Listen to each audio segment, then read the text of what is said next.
नमस्कार. तुमच्या घरात कितीही देवाची पूजा होत असेल, पण तुमच्या कुलदेवतेचं जर नामस्मरण जरी होत नसेल ना, तर त्या पूजेला काहीही अर्थ राहत नाही. मी असं कशामुळं म्हटलो, इथल्या 2 मिनिटात तुम्हाला कळेल. आपल्या प्रत्येक कुटुंबाची एक कुलदेवता आणि कुलदैवत असतं.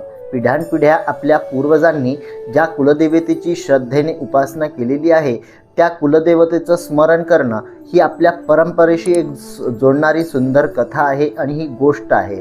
दररोज मोठी पूजा करणं जरी शक्य नसेल, तर काही वेळ शांत बसून आपल्या कुलदेवतेचं नामस्मरण घ्या. श्रद्धेनं एक नाव घ्या, जय श्रीराम किंवा जय श्री कुलदेवतायै नमः असं, किंवा कुठल्याही देवतेचा जर मंत्र असेल, तो मंत्र मी तुम्हाला सांगेल. फक्त तुमची कुलदेवता तुम्हाला माहीत पाहिजे. असं नामस्मरण करताना मनात एकच भावना ठेवायची, हे माझ्या कुलदेवता, माझ्या कुटुंबावर तुमची कृपादृष्टी सदैव राहू द्या. कारण नामस्मरण म्हणजे केवळ शब्दांचा उच्चार नाही, तर आपल्या श्रद्धेचा, संस्काराचा आणि आपल्या मुळाशी असलेल्या नात्याचा एक सुंदर असा धागा आहे.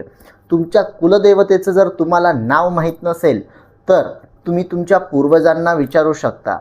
जर त्यांनाही माहीत नसेल, तर भगवान विष्णूचे जे काही अवतार आहेत, जसं की दत्त भगवान, विष्णू, श्रीकृष्ण, त्याच पद्धतीनं पांडुरंग, विठ्ठल रुक्मिणी, या देवतेंची काही नावं तुम्ही घेऊ शकता. ती आपली इष्टदेवता म्हणून आपण त्या देवतेचंही नामस्मरण करू शकतो. तुमची कुलदेवता जी असेल त्या देवतेचं मला नाव करा, मी तुम्हाला त्यांचा मंत्र सांगेल. त्या पद्धतीनं दररोज नामस्मरण जर केलं तर खूप चांगली जीवनात प्रगती होईल. अशाच आध्यात्मिक गोष्टींसाठी सबस्क्राईब करा चॅनलला आणि इंस्टाग्राम पेजला फॉलो करायला विसरू नका. जय श्रीराम.